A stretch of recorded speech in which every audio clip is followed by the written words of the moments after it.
नमस्कार, स्वागत है आपका एक बार फिर आपके अपने YouTube channel Atharva tech classes पर। ये हमारी हाईवे इंजीनियरिंग की 6वीं क्लास है, जिसमें हम देखेंगे जियोमेट्रिक डिजाइन ऑफ हाईवे से संबंधित कुछ काफी इंपॉर्टेंट क्वेश्चंस को, जो कि आने वाले आपके एग्जाम की दृष्टि से काफी इंपॉर्टेंट है।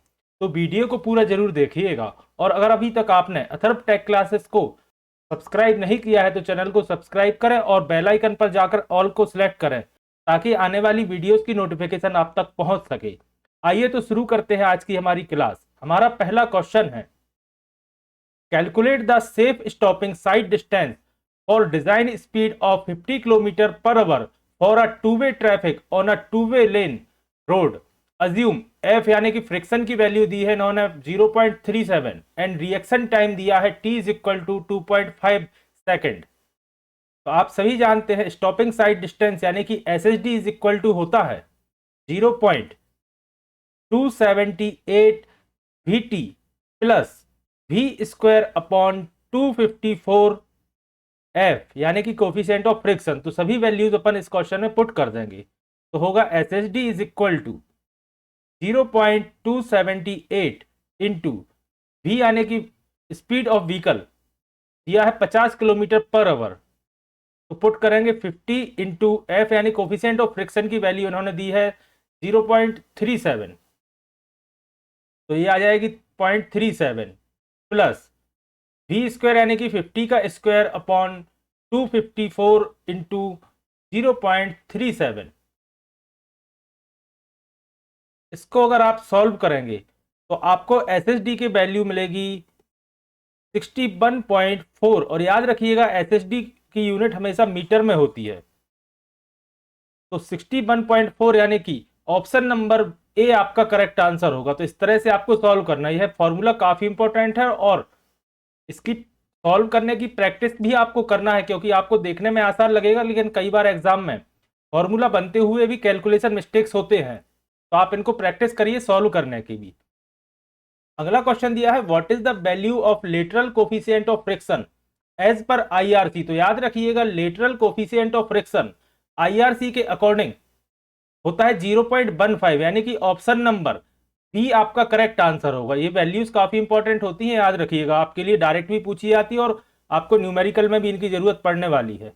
अगला क्वेश्चन दिया गया है, the gradient on which a motor vehicle moving with a constant speed continuously descend with the same speed without any application of power brakes is।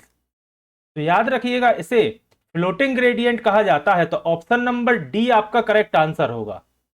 आइए बढ़ते हैं अपने अगले क्वेश्चन की तरफ। अगला क्वेश्चन दिया गया है, if D is the degree of a curve the percentage reduction of gradient is. तो याद रखिएगा यह होता है 4% ऑफ डी। तो ऑप्शन नंबर डी आपका करेक्ट आंसर होगा 0.04 डी। 4% को आप अगर सॉल्व करेंगे तो ये होता है 0.04। और इस वैल्यू को भी आप याद रखिएगा, फॉर्मूले में जरूरत पड़ती है इसकी कैलकुलेशन करने की। अगला क्वेश्चन है, as per IRC recommendation the maximum limit of super elevation for mixed traffic in plain terrain is. यानी कि क्वेश्चन में ई मैक्स की वैल्यू आपसे पूछी है, super elevation, maximum super elevation. तो उसको सबसे पहले याद रखिएगा, इसकी भी 3 वैल्यूज होती है। 0.07 होती है प्लेन एंड रोलिंग टेरेन के लिए। इसके बाद याद रखिएगा 0.1 होती है हिली टेरेन के लिए और 0.04 होती है अर्बन रोड्स के लिए। इन 3 वैल्यूज को आपको याद रखना है। 0.07 को ही आप, मैं इधर लिख देता हूं, 0.07 को 1 in 15 आप लिख सकते हैं। 0.1 को आप 1 in 10 लिख सकते हैं और 0.04 को 1 in 25 लिख सकते हैं। तो इसको भी आप याद रखिएगा। तो इन्होंने पूछा है plain mix traffic in plain terrain, यानी कि ऑप्शन नंबर ए आपका करेक्ट आंसर होगा 1 in 15। इसकी वैल्यू होती है 0.07 या फिर 1 in 15 या फिर 1/15। तो आपको इन सभी को याद रखना है। आपको ऑप्शन में कुछ भी दिया जा सकता है, 1/15 भी कह सकते हैं, 1 in 15 या 0.07 भी। अगला क्वेश्चन है, transition curves are introduced at either end of a circular curve to obtain. काफी इंपॉर्टेंट क्वेश्चन है, पहले कई एग्जाम्स में पूछा जा चुका है, याद रखिएगा। और कहा गया है कि ट्रांजिशन कर्व जो दिए जाते हैं उनको मुख्य रूप से सर्कुलर कर्व के एंड पर देने का क्या कारण होता है। ऑप्शन दिए गए हैं, gradual increase to super elevation from zero at the tangent point to the specified amount at the junction of the transition curve with main curve. फिर कहा गया है, gradually decrease of curvature from zero at the tangent point to the specified quantity at the junction of the transition curve with main curve. फिर कहा गया है, gradual change of gradient from zero at the tangent point to the specified amount at the junction of the transition curve with the main curve. तो याद रखिएगा, इसका सही answer होगा gradual increase of super elevation from zero at the tangent point to the specified amount at the junction of the transition curve with the main curve. याद रखिएगा, यह highway और रेलवे दोनों के लिए सेम रहता है। इस तरह से होगा जी, कर्व इसको टच करते हो जाएगा यहां से। तो ये हो गया सर्कुलर कर्व और ये हो गया ट्रांजिशन कर्व, दोनों तरफ। इस चीज को आप याद रखिएगा। और इसकी एक बार और डेफिनेशन अपन पढ़ लेते हैं। Gradual increase of super elevation from zero at the tangent point to the specified amount at the junction of the transition curve with the main curve. इस चीज को आप याद रखिएगा। अगला क्वेश्चन है, calculate the extra widening required for a pavement of a width 7 meter on a horizontal curve of radius 200 meter if the longest wheelbase vehicle expected on the road is 6.5 meter, design speed is 65 km per hour। तो इन्होंने कहा है कि extra binding calculate करना है। तो अपन extra binding से भी पहले क्वेश्चन कर चुके हैं, अपन इसको फॉर्मूला जानते हैं, NL square upon 2R plus V upon 9.5 under root R। अब क्वेश्चन में गिवन है विड्थ दी है 7 मीटर, रेडियस दी है 200 metre, wheel base vehicle expected on the road 6.5 metre, ये हो गई L की वैल्यू, और स्पीड दी है 65 किलोमीटर पर आवर, ये हो गई V की वैल्यू। तो सभी को पुट कर देते हैं। और इन्होंने कहा है, अच्छा N की वैल्यू नहीं दी है लेकिन इन्होंने विड्थ दी है 7 मीटर। तो 7 मीटर आप सभी जानते हैं कि 2 लेन रोड होगी, तो N की वैल्यू हो गई 7, सॉरी N की वैल्यू हो गई 2 लेन रोड है, 7 मीटर इन्होंने विड्थ दी, तो सभी को पुट कर देते। 2 इंटू L की वैल्यू दी है 6.5 मीटर, 6.5 का whole square upon 2 into 200, radius दी है 200, प्लस स्पीड दी है इन्होंने 65 किलोमीटर अपॉन 9.5 अंडर रूट 200, ये हो गई extra widening is equal to,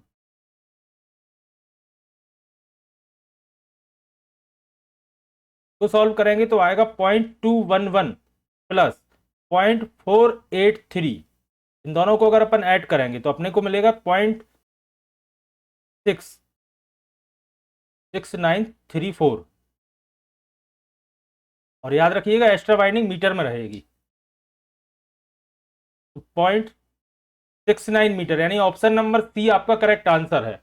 और इन क्वेश्चंस को आपको भी याद रखना, वैल्यू पुट करके सॉल्व करने की प्रैक्टिस करना है, क्योंकि एग्जाम में आपको कम से कम टाइम में सॉल्व करने की जरूरत है। अगला क्वेश्चन है, if R is the radius of main curve, delta is the angle of deflection, S is the shift, L is the length of transition curve, then total tangent length of a curve is. तो याद रखिएगा यह होगा R यानी radius plus shift tan delta by 2 plus length by 2। तो option number B आपका correct answer होगा, R plus S tan delta by 2 plus L by 2। और याद रखिएगा एग्जाम में कंफ्यूज होने की जरूरत नहीं है, यहाँ दोनों साइन प्लस के आते हैं आपको, जैसे ऑप्शन में लगभग सेम दिया है लेकिन यहाँ साइन चेंजेस हैं, तो याद रखिएगा दोनों साइन इसमें प्लस के आएंगे। अगला क्वेश्चन है, to drain out the rain water from road what provision is made. तो आप सभी जानते हैं रोड पे से रेन वाटर को निकालने के लिए कैम्बर बनाए जाते हैं, तो ऑप्शन नंबर सी आपका सही जवाब होगा, कैम्बर्स। अगला क्वेश्चन है, a vehicle has wheelbase of 5.5 meter. What is the off-tracking negotiation of a curb path with a mean radius of 31.5 meter? Take width of pavement 3.5 metre, यानी कि single lane है। तो हम सभी जानते हैं मैकेनिकल एक्स्ट्रा वाइंडिंग का formula होता है NL² अपॉन 2R। तो सभी वैल्यूज पुट कर देंगे। N होगा नंबर ऑफ लेन्स और इन्होंने कहा है 3.5 मीटर, यानी कि यह सिंगल लेन है। तो 1 इंटू L² यानी कि व्हील बेस, ये होगा 5.5 का whole square upon 2 into radius इन्होंने दी है 31.5 मीटर, 31.5 मीटर। इसको अगर अपन सॉल्व करेंगे तो ऊपर हो जाएगा यह 30.25 और नीचे हो जाएगा 31.5 इंटू 2 63। तो सॉल्व करेंगे तो आएगा 0.48 मीटर। ऑप्शन नंबर डी आपका करेक्ट आंसर होगा, 0.48 मीटर। अगला क्वेश्चन है, according to IRC recommendation what shall be the round off value of overtaking sight distance on a 2-lane highway for the case in which design speed is 50 km per hour. Time component for overtaking maneuver and for opposing vehicle are 10 second and 7 second respectively. तो याद रखिएगा इसकी एक छोटी सी table है। इन्होंने पूछा है अकॉर्डिंग टू IRC रिकमेंडेशन। पहले कॉलम में अपन लिख लेंगे स्पीड पर आवर,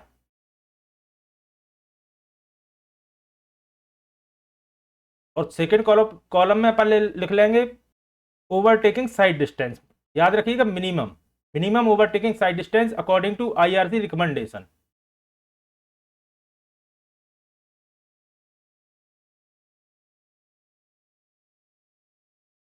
स्पीड अपन लेंगे 40 kilometre per hour, 50 kilometre per hour, 60 kilometre per hour, 70 kilometre per hour, 80 kilometre per hour, और यहां लास्ट में ऊपर लिख देता हूं 100 किलोमीटर पर आवर।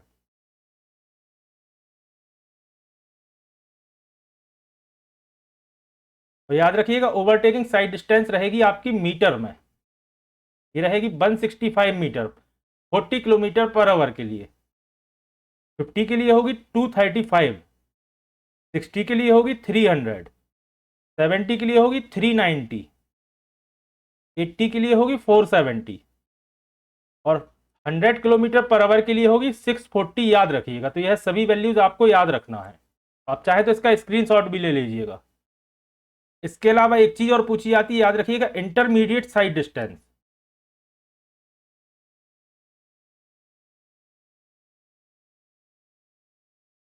ये होगा 2 इंटू स्टॉपिंग साइड डिस्टेंस, यानी कि 2 इंटू SSD। ये आपसे डायरेक्ट पूछी जाती है चीज, एग्जाम में याद रखिएगा। फिर पूछा जाता है minimum length of overtaking zone. ये होगा 3 इंटू ओवरटेकिंग साइड डिस्टेंस। याद रखिएगा इंटरमीडिएट साइड डिस्टेंस होगा 2 इंटू स्टॉपिंग साइड डिस्टेंस, यानी कि SSD, और minimum length of overtaking zone होगा 2 इंटू ओवरटेकिंग साइड डिस्टेंस, यानी कि OSD। तो इन दोनों को भी आपको याद रखना है। अब क्वेश्चन में इन्होंने पूछा है कि 50 किलोमीटर पर आवर के लिए ओवरटेकिंग साइड डिस्टेंस कितनी होगी अकॉर्डिंग टू IRC। तो 50 के लिए होगी 235, यानी कि ऑप्शन नंबर डी आपका करेक्ट आंसर होगा, 235 मीटर। और इस टेबल को आप याद रख लीजिएगा तो आपको डायरेक्ट वैल्यू एग्जाम में पुट करने के लिए मिल जाएगी। अगला क्वेश्चन है, if G1 is equal to plus 1.2% and G2 is equal to minus 0.8%, the rate of change of grade is 0.1% per 20 metre chain, then the length of the vertical curve is. एक छोटा सा formula और याद रखिएगा आप, length of vertical curve होता है G1 minus G2 upon R। इस फॉर्मूले को आपको याद रखना है, ये होगा वर्टिकल कर्व का फॉर्मूला। तो सबकी वैल्यूज पुट कर देते हैं, G1, G2 और R की। तो G1 इन्होंने दिया है प्लस 1.2, ये आ जाएगा 1.2, माइनस G2 की वैल्यू दी है माइनस 0.8, तो ब्रैकेट के अंदर आ जाएगा -0.8 और rate of change of grade इन्होंने दिया है 0.1 यानी कि आर की वैल्यू, तो अपॉन में आ जाएगा 0.1। इसको अगर अपन सॉल्व करेंगे तो ऊपर 1.2 माइनस -0.8 यानी कि माइनस माइनस प्लस हो जाएगा, तो ऊपर बचेगा अपने पास 2, ये ऐड हो जाएगी वैल्यूज, और अपॉन में दिया है 0.1, तो 2 डिवाइडेड बाय 0.1 अगर आप करोगे तो आपको मिलेगा 20। तो आपका करेक्ट आंसर होने वाला है ऑप्शन नंबर बी, 20 चेंज। इन्होंने लेंथ ऑफ वर्टिकल कर्व पूछा था जो कि होगी 20 चेंज के बराबर। अगला क्वेश्चन है, calculate the lag distance for design speed of 47 kilometre per hour for two way traffic on a single lane road. Assume coefficient of friction यानी small F is 0.38 and reaction time of driver is 2.5 second यानी कि small T की value, और इन्होंने कहा है lag distance calculate करने के लिए। तो आप सभी जानते हैं lag distance is equal to होता है 0.278 वीटी, और v का मतलब है स्पीड ऑफ व्हीकल और t यानी कि रिएक्शन टाइम। तो सभी वैल्यूज पुट कर देंगे, 0.278 इंटू स्पीड दी है इन्होंने 47 किलोमीटर पर आवर और रिएक्शन टाइम दिया है 2.5। तो अगर आप सॉल्व करेंगे तो आपको मिलेगा 32.66 मीटर, ये हो गया लैग डिस्टेंस। अब इन्होंने क्वेश्चन में पूछा है for two way traffic on a single लेन, यानी कि इसमें इंटू 2 कर देंगे अपन, तो 2 इंटू 32.66 मीटर, तो आपको मिलेगा 65.3 मीटर। तो ऑप्शन नंबर डी आपका सही आंसर होगा, 65.28 मीटर। और आपको इस फॉर्मूले को भी याद रखना है लैग डिस्टेंस का, 0.278 इंटू वी टी, वी है वेलोसिटी या स्पीड ऑफ व्हीकल और टी है रिएक्शन टाइम ऑफ ड्राइवर। अगला क्वेश्चन है, calculate the theoretical capacity of a traffic lane with one way traffic flow for a given data। Data दिया, traffic flow at extreme speed is 40 kilometre per hour, average centre to centre spacing of vehicle is 12.8 metre. काफी important question है और इस तरह के question भी आपके exam में काफी पूछे जाते हैं। तो एक छोटा सा फॉर्मूला आप और याद रखिएगा, थ्योरेटिकल कैपेसिटी बराबर होता है 1000 इंटू वी अपॉन एस। अब वी आप सभी जानते हैं स्पीड ऑफ व्हीकल्स और एस होता है उनके बीच की स्पेसिंग, या कह सकते हैं average centre to centre spacing. तो वी की वैल्यू दी है इन्होंने 40 किलोमीटर पर आवर और उनके बीच की स्पेसिंग दी है 12.8। तो इन सभी वैल्यूज को अपन फॉर्मूले में पुट कर देंगे, तो आ जाएगा 1000 इंटू 40 अपॉन 12.8। इसे अगर जब आप सॉल्व करेंगे तो आपका आंसर आएगा 3125 यानी कि 3125। तो 3125 यानी ऑप्शन नंबर बी आपका करेक्ट आंसर है, 3125 व्हीकल्स पर आवर पर लेन। ऑप्शन नंबर बी आपका करेक्ट आंसर है। आइए बढ़ते हैं अगले क्वेश्चन की तरफ। अगला क्वेश्चन दिया है, total width of the pavement on a horizontal circle curve is 7.5 meter and the super elevation is 0.06 meter. Calculate the magnitude of rising the outer edge of the pavement with respect to the center line and inner edge respectively। यानी दोनों से निकालना है, centre line से भी और inner edge से भी। तो अगर आप इनर एज से देखेंगे तो डायरेक्ट इन दोनों का मल्टीप्लीकेशन हो जाएगा, 7.5 इंटू 0.06, तो आपको मिलेगा 0.45 मीटर। और फिर उन्होंने कहा है with respect to centre line, inner edge से तो आ गया आपका 7.5 इंटू 0.06, तो आपका आ जाएगा 0.45। और अगर सेंटर लाइन से देखेंगे तो आप इसे 2 से डिवाइड कर देंगे, या फिर इस तरह से करेंगे 7.5 इंटू 0.06 अपॉन 2, या डायरेक्ट 0.45 को आप 2 से डिवाइड कर सकते, तो आपको मिलेगा 0.225। ये आ गया सेंटर लाइन से। तो आपका करेक्ट आंसर होगा option number C, 0.225 metre central line से और 0.45 मीटर इनर एज से। अगला क्वेश्चन है which of the following geometric shape is not used as a transition curve in the alignment of highway. काफी सिंपल लेकिन important question है। Option में दिया गया है semi circle, lemniscate, spiral, cubic, parabola. तो याद रखिएगा सेमी सर्कुलर अलाइनमेंट नहीं होता ट्रांजिशन कर्व का किसी भी हाईवे में। तो ऑप्शन नंबर ए आपका करेक्ट आंसर होगा। अगला क्वेश्चन है the maximum rate of super elevation E is given by.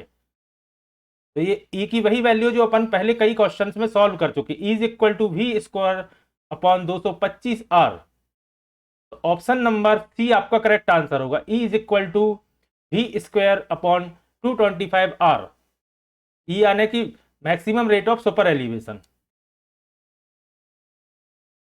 अगला क्वेश्चन है what is the total extra widening required for a pavement जिसकी वेट है 7 metre on a horizontal curve of radius 100 metre if the longest wheel base expected on the road is 7 metre and design speed is 50 kilometre per hour. तो ये हो जाएगा E W is equal to E W यानी कि total extra widening is equal to N L square upon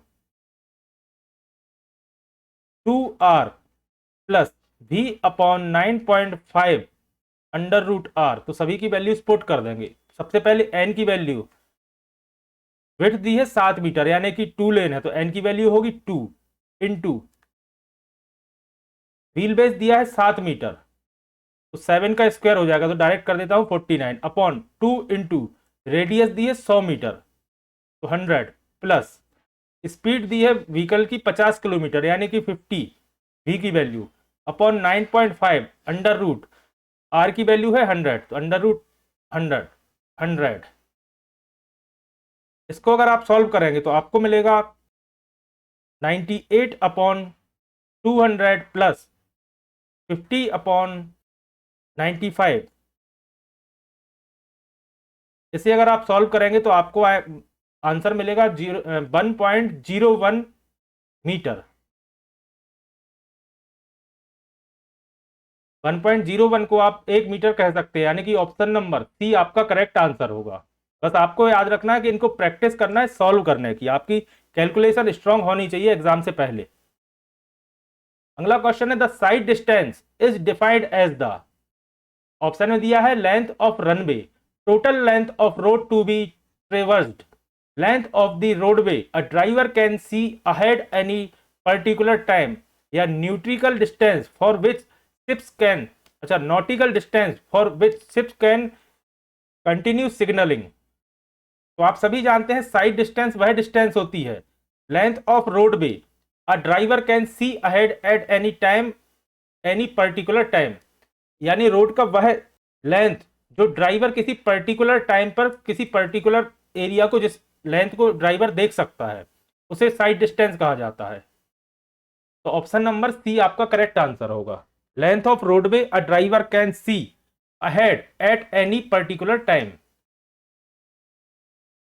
अगला question है if the maximum allowable speed of a vehicle is 20 metre per second can accelerate at 0.25 metre per second then what must be the radius of circular curve and the length of transition curve such that the ratio of centrifugal force on vehicle to its weight 1:4 take g is equal to 10 metre per second. तो सबसे पहले अगर अपन देखें radius of circular curve तो ये होता है v square upon g plus small e यानी कि सुपर एलिवेशन। अब अपन अगर e की वैल्यू निकालें तो e इज इक्वल टू होगा p अपॉन w जो कि होगा 1/4 या जिसे आप लिख सकते हैं 0.25। 0.25 आ गई अपने पास e की वैल्यू। v की वैल्यू इन्होंने एग्जाम क्वेश्चन में दिया है 20 मीटर पर सेकेंड तो सभी वैल्यूज अपन पुट कर देते। तो r इज इक्वल टू होगा v स्क्वायर यानी कि 20 का स्क्वायर अपॉन g गिवन है 10 प्लस 0.25 e की वैल्यू आएगी। तो r की वैल्यू अपने पास आ जाएगी 160 मीटर में। तो एक वैल्यू तो अपने पास आ गई, फिर निकालना है लेंथ ऑफ ट्रांजिशन कर्व और रेडियस ऑफ सर्कुलर कर्व अपना आ गया यानी कि radius of circular curve r जिससे डिनोट करते हैं तो वो वैल्यू आ गई अपने पास 160। अब लेंथ ऑफ ट्रांजिशन कर्व निकालना है तो यहां लिख देता हूं L is equal to length of transition curve होता है V cube upon C R. इस वैल्यू को भी आप याद रखिएगा। तो v की वैल्यू दी है गिवन 20 का आ जाएगा क्यूब अपॉन c होगा एक्सेलरेट जितना किया है वह स्पीड यानी कि 0.25, ये आ गई c की वैल्यू, और 160 हो जाएगी r की वैल्यू जो अभी अपन ने निकाली थी। इससे अगर आप सॉल्व करोगे तो l की वैल्यू आएगी आपके पास 200 मीटर। अपने पास L की वैल्यू आ गई 200 मीटर और R की वैल्यू है अपने पास 160 मीटर। तो ऑप्शन नंबर ए आपका करेक्ट आंसर होगा। रेडियस ऑफ कर्व है 160 मीटर और लेंथ ऑफ ट्रांजिशन कर्व है अपने पास 200 मीटर। तो ऑप्शन नंबर ए आपका करेक्ट आंसर होगा। अगला क्वेश्चन है which of the following curve fulfills the requirement of an ideal transition curve in the horizontal alignment of the highway. For such curve, radius is inversely proportional to the length and the centrifugal acceleration is uniform throughout the length.